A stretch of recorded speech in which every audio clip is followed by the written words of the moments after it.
2026년 1월 17일 스위스 제네바의 한 회의장, 미국과 이란 대표단이 마주 앉았습니다. 전 세계가 숨을 죽였습니다. 이 협상이 성공하면 중동의 긴장이 풀립니다. 실패하면 전쟁입니다. 협상 직전까지만 해도 희망이 있었습니다. 이란 시민들은 경제 제재가 풀리길 기다렸습니다. 국제사회는 외교의 기적을 기대했습니다. 그런데 말입니다. 8시간 만에 끝났습니다. 합의 없이 협상 결의할 직후 미국 행정부 소식통이 기자에게 조용히 말했습니다. 몇 주 안에 군사행동이 일어날 확률은 90%입니다. 90%. 다음 날 아침 중동 하늘에는 F-35 스텔스 전투기 50여 대가 날아들었습니다. 이란 테헤란 거리에는 혁명 수비대가 감시 초소를 세웠습니다. 이란 핵시설 지하 터널 입구에는 콘크리트를 붓기 시작했습니다. 왜일까요?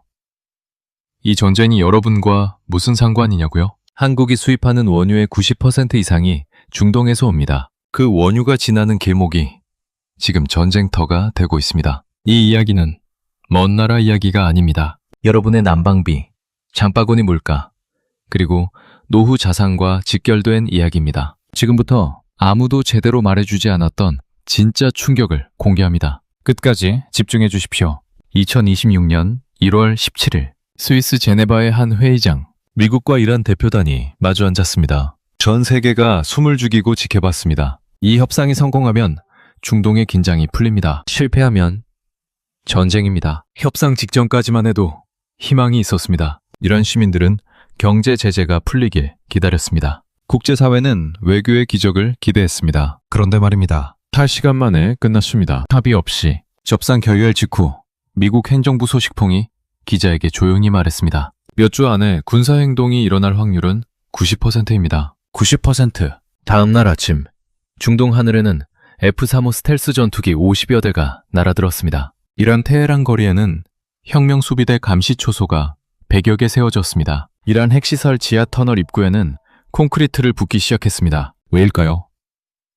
이 전쟁이 여러분과 무슨 상관이냐고요? 한국이 수입하는 원유의 90% 이상이 중동에서 옵니다. 그 원유가 지나는 바로 그 길목이 지금 전쟁터가 되고 있습니다. 이 이야기는 먼 나라 이야기가 아닙니다. 여러분의 난방비, 장바구니 물가, 그리고 노후 자산과 직결된 이야기입니다. 지금부터 아무도 제대로 말해주지 않았던 진짜 충격을 공개합니다. 끝까지 집중해 주십시오. 시작하기 전에 구독과 좋아요, 그리고 알림 설정 한 번씩만 부탁드리겠습니다. 여러분의 작은 관심이 더 좋은 콘텐츠를 만드는 큰 힘이 됩니다. 자, 그럼 지금부터 시작하겠습니다. 90%. 이 숫자가 어디서 나왔는지 먼저 말씀드리겠습니다. 2026년 1월 17일 미국과 이란 협상단이 스위스 제네바에서 만났습니다. 오만이 양쪽을 오가며 수개월 동안 중재를 해왔고 드디어 직접 대면 협상이 이루어진 날이었습니다. 직접 마주 앉기 전까지도 두 나라는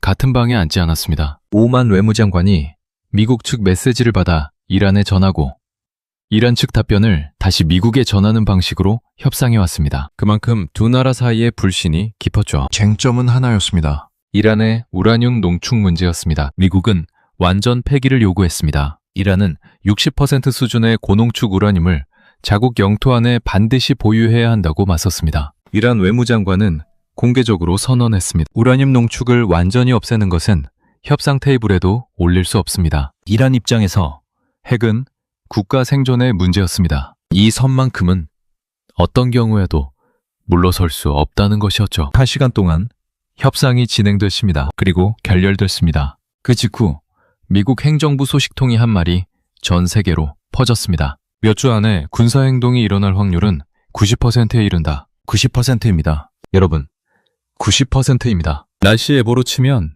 비가 올 확률 90%입니다. 우산을 준비하지 않으면 무조건 맞습니다. 그런데 이 전쟁의 비는 중동에만 내리지 않습니다. 진짜 폭풍은 따로 있습니다. 그게 무엇인지 지금부터 차근차근 말씀드리겠습니다. 먼저 배경부터 말씀드리겠습니다. 이란과 미국의 갈등은 어제 오늘 이야기가 아닙니다. 하지만 지금 이 순간이 특별한 이유가 있습니다. 이란의 핵 능력이 이전과 비교할 수 없을 정도로 발전했기 때문입니다. 우라늄 농축이라는 말이 낯설 수 있으니 쉽게 설명드리겠습니다. 원자력 발전소에 쓰는 우라늄은 농축률이 3 내지 5%입니다. 핵무기를 만들려면 90% 이상이 필요합니다. 이란이 지금 보유하고 있는 것은 60%입니다. 핵무기 완성까지 딱 한 걸음 남은 상태입니다. 그게 미국이 두려워하는 이유입니다. 트럼프 대통령은 취임 직후 이란에 강력한 메시지를 보냈습니다. 이란과 거래하는 모든 나라에 25% 추가 관세를 부과하겠다는 행정명령에 서명했습니다. 이란의 달러 수입을 말려 죽이겠다는 전략이었죠. 외교와 경제 압박을 동시에 가했지만 이란은 버텼습니다. 결국 군사적 선택지만 남은 상황입니다. 그런데 여기서 한 가지를 짚고 가야 합니다. 이 전쟁의 진짜 피해자는 전쟁터에서 수천 킬로미터 떨어진 곳에 살고 있습니다. 바로 한국입니다. 왜 그런지는 조금 이따가 말씀드리겠습니다. 그런데 협상이 끝나자마자 양쪽에서 놀라운 일들이 동시에 벌어졌습니다. 협상 결렬과 동시에 이란이 움직이기 시작했습니다. 이란의 이슬람 혁명 수비대가 호르무즈 해협에 전진 배치됐습니다. 이란은 이미 여러 차례 공언한 바 있습니다. 전쟁이 시작되면 호르무즈 해협을 봉쇄하겠다고요. 말만이 아니었습니다. 군사력이 실제로 이동했습니다. 이란 핵시설에도 변화가 생겼습니다. 미국 과학국제안보연구소가 위성사진을 분석한 결과 이란 이스파한 핵시설과 이른바 곡괭이산 지하터널 단지 입구를 콘크리트와 암석으로 보강하고 있다는 사실이 확인됐습니다. 미군 특수부대가 진입할 수 없게 막고 공습 피해를 최소화하려는 조치입니다. 핵시설을 지하 깊숙이 숨기는 겁니다. 수도 테헤란에서는 더 섬뜩한 일이 벌어졌습니다. 혁명 수비대가 테헤란 주변에 100여 개의 감시 초소를 설치했습니다. 시민들의 이동이 통제되고 있습니다. 전쟁이 시작됐을 때 반정부 여론이 들불처럼 번지는 것을 막으려는 겁니다. 자국민을 감시하고 있다는 뜻입니다. 러시아 군함도 이란 남부 반다라바스항에 입항했습니다. 이란과의 합동훈련을 위해서입니다. 이란이 혼자가 아니라는 신호를 보내는 것이죠. 이란은 이미 전쟁을 현실로 받아들이고 준비에 들어갔습니다. 그런데 이란 맞은편 상황은 더 심각합니다. 미국의 움직임은 더욱 빠르고 강력했습니다. 협상 결렬 직후 단 24시간 만에 미국 전투기 50여 대가 중동으로 이동했습니다. F-35 스텔스 전투기와 F-16 전투기가 포함됐습니다. 텔레그래프가 보도한 내용입니다. 동시에 장시간 공습작전을 지원할 공중급유기들의 동선이 대거 동쪽으로 향하는 모습이 포착됐습니다. 항공모함 전단도 움직였습니다. 에이브러햄 링컨 항공모함 전단이 인도양에서 아라비아 해까지 들어왔습니다. 이 전단 하나에 F-35C, F-18, 전자전기 EA-18G 등 함재기만 70배 이상이 탑재되어 있습니다. 이란 핵심 표적에 대한 정밀 타격이 가능한 전력입니다. 카타르 아루데이드 기지에는 B-252 전략 폭격기가 배치됐습니다. B-252는 미국 본토에서 출발해도 이란을 타격할 수 있는 폭격기입니다.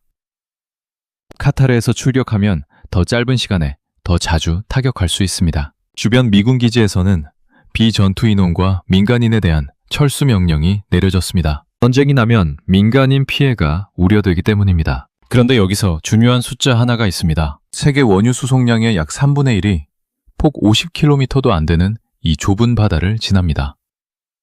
바로 호르무즈 해협입니다. 이란은 그 바다 입구에 서 있습니다. 이란이 반격할 무기가 있습니다. 이란이 약하다고 생각하시면 오산입니다. 이란은 1000기 이상의 단거리 탄도미사일을 보유하고 있습니다. 카타르, 아랍에미리트, 바레인에 있는 미군 기지들이 모두 사거리 안에 들어옵니다. 이란 외무장관은 공개적으로 말했습니다. 우리는 이웃 아랍 국가를 공격하는 게 아니라 그 안에 있는 미군 기지를 타격하는 것이다. 아랍 국가의 영토 안에 있는 미군 기지를 직접 때리겠다는 선언입니다. 실제로 이미 충돌이 있었습니다. 이란제 드론이 에이브러햄 링컨 항공모함 전단 근처를 접근하다가 미 해군 F-35에 격추당했습니다. 경고를 무시하고 들어왔다고 미국은 밝혔습니다. 이란은 정찰 임무였고 공해 사안이었다고 했습니다. 말이 달랐습니다. 하지만 총알은 이미 날아갔습니다. 러시아도 빠졌습니다. 러시아 군함이 합동훈련을 위해 이란 항구에 정박해 있습니다. 중국은 이란 미사일과 드론에 필요한 이중용도 부품을 공급하고 있다는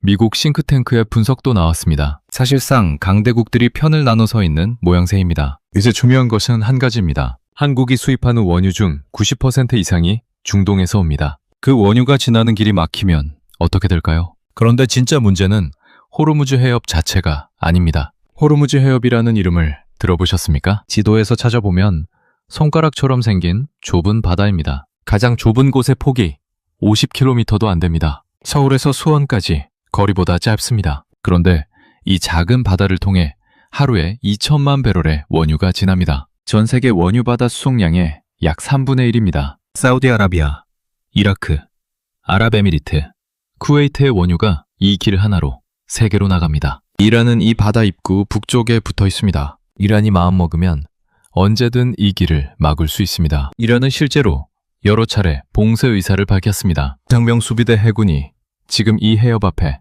전진 배치되어 있습니다. 호르무즈가 막히면 무슨 일이 생깁니까? 유가가 폭등합니다. 그냥 오르는 게 아닙니다. 전문가들은 하루만 봉쇄돼도 배럴당 유가가 수십 달러씩 뛸 수 있다고 경고합니다. 일주일이면 세계 에너지 시장이 패닉에 빠집니다. 이게 바로 한국 경제의 아킬레스건입니다. 한국은 원유의 90% 이상을 중동에서 수입합니다. 중동산 원유가 끊기면 대체 경로가 없습니다. 에너지 자립도가 낮은 나라일수록 이 충격을 더 크게 받습니다. 한국이 딱 그런 나라입니다. 더 무서운 건 지금부터입니다. 역사에서 이미 답이 나왔습니다. 1973년 아랍 산유국들이 원유 수출을 금지했습니다. 오일 쇼크입니다. 당시 유가는 석 달 만에 4배로 뛰었습니다. 한국은 경제 성장률이 급격히 꺾였고 물가는 폭등했습니다. 1979년에도 이란 혁명으로 유가가 2배로 뛰었습니다. 두 번 모두 한국 경제는 큰 충격을 받았습니다. 그런데 더 무서운 건 이겁니다. 지금 한국의 상황이 그때보다 훨씬 더 취약합니다. 당시에는 가계부채가 지금처럼 많지 않았습니다. 지금 한국의 가계부채 총액은 국내 총생산을 훌쩍 넘는 수준입니다. 집을 사기 위해 수억 원의 대출을 받은 분들이 한두 분이 아닙니다. 특히 50대, 60대 중에 변동금리 대출을 안고 계신 분들이 많습니다. 유가가 폭등하면 무슨 일이 벌어질까요?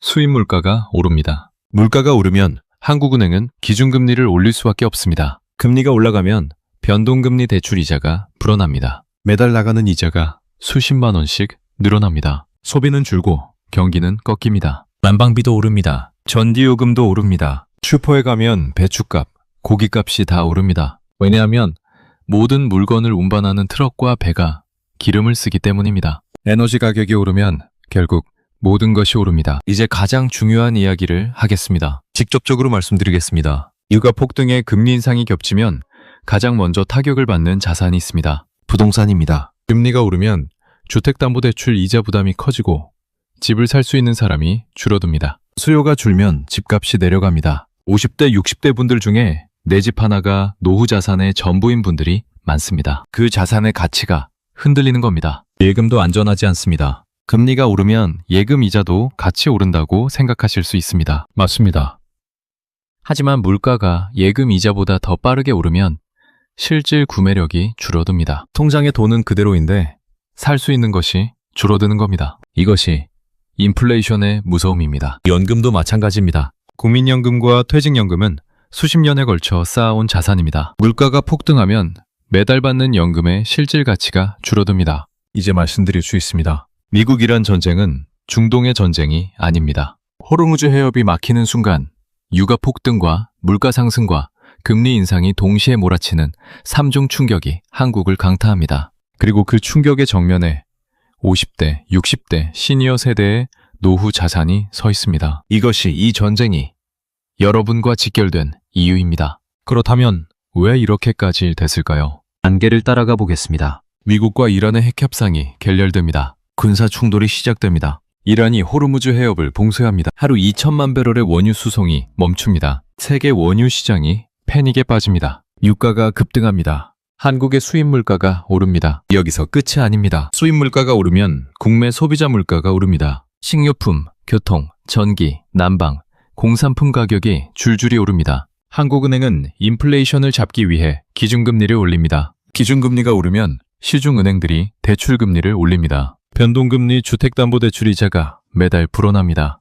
가계부담이 커지면 소비가 줄어듭니다. 소비가 줄면 기업 매출이 떨어집니다. 기업이 어려워지면 고용이 줄고 임금 인상이 멈춥니다. 자영업자들은 손님이 줄고 재료비는 오르는 이중 압박을 받습니다. 집값도 내려갑니다. 금리가 오르면 집을 살 여력이 줄어들기 때문입니다. 부동산을 노후 자산으로 삼은 분들의 자산 가치가 흔들립니다. 이 모든 것이 호르무즈 해협이라는 작은 바다 하나에서 시작됩니다. 도미노가 쓰러지듯 하나씩 연결됩니다. 중동의 전쟁이 어떻게 한국 시민의 삶을 바꾸는지 이제 보이시죠? 이게 끝이 아닙니다. 제가 아는 한 분 이야기를 해드리겠습니다. 경기도에 사는 57세 남성입니다. 30년 가까이 작은 분식 가게를 운영해 왔습니다. 자식들도 다 키웠고 이제 노후를 조금씩 준비하고 있습니다. 가게 임대료, 재료비, 인건비를 내고 나면 한 달에 남는 게 많지 않지만 그래도 꾸준히 해왔습니다. 이분에게 육아 폭등이 어떻게 다가올까요? 우선 배달 비용이 오릅니다. 재료를 납품하는 트럭이 기름값을 이유로 납품 단가를 올립니다. 밀가루값, 기름값, 냉동 재료값이 줄줄이 오릅니다. 손님은 지갑이 얇아지니까 외식을 줄입니다. 매출은 줄고 비용은 오릅니다. 집에 돌아가면 또 다른 고통이 기다립니다. 난방비 고지서가 두툼해져 있습니다. 변동금리로 받은 주택담보대출 이자 고지서도 늘어 있습니다. 이달에만 이자가 지난달보다 수십만 원이 늘었습니다. 이분만의 이야기가 아닙니다. 지금 이 순간에도 전국 수십만 자영업자, 은퇴를 앞둔 50대, 이미 은퇴한 60대가 같은 처지에 있습니다. 중동에서 터진 일이 이렇게 구체적으로 일상 속으로 들어옵니다. 남의 전쟁이라고 생각했던 것이 내 통장과 내 가게와 내 집값을 건드립니다. 아무도 피할 수 없습니다. 자, 그렇다면 우리는 어떻게 해야 할까요? 막을 수 없는 것도 있습니다. 하지만 준비한 사람과 그렇지 않은 사람의 결과는 다릅니다. 세 가지만 말씀드리겠습니다. 첫 번째,